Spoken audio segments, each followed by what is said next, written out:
அன்பு உறவுகள் அனைவருக்கும் சோபாராணி புட்டிக் சகோதரிகளின் வணக்கம். இன்றைக்கி நம்ம வீடியோவில் என்ன பார்க்க போகிறோன்னா, கருப்பு கலர் துணியில் நமக்கு ஒரு வெள்ளை முத்து வச்சு தையல் போடணும் அப்படின்னு நினச்சிங்கன்னா அது எப்படி தைக்கிறதுன்னு தான் பார்க்க போகிறோம். வாங்க வீடியோக்குள்ளே போகலாம்.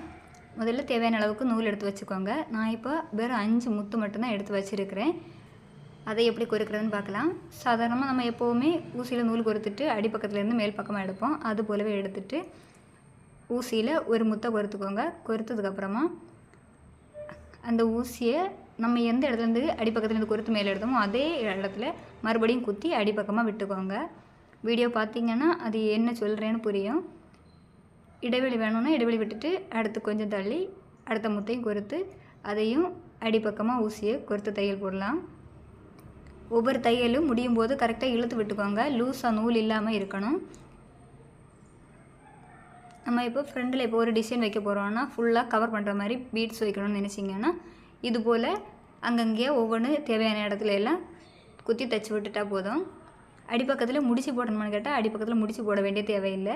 விருப்பம் இருந்தால் நமக்கு விருப்பம்னா போடலாம், இல்லைன்னா வேண்டாம். இழுத்து விட்டாலே போதும். கரெக்டாக நூலை லூஸாக விடாமல் இருந்தால் மட்டும் போதும். இது போலவே எல்லா முட்டையும் நீங்கள் தைக்கக்கூடிய இடத்துல கரெக்டாக வச்சு தைச்சிக்கோங்க ஃப்ரெண்ட்ஸ்.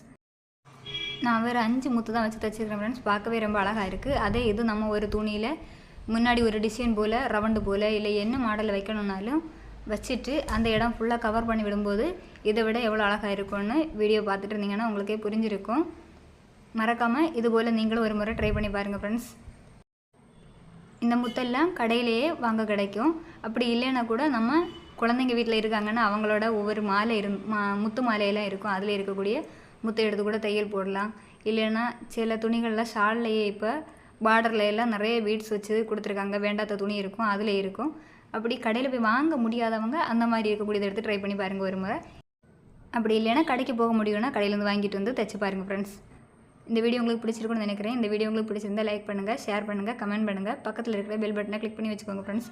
அப்போ தான் நான் போடுற வீடியோ உடனே உங்களுக்கு நோட்டிஃபிகேஷனில் வரும்.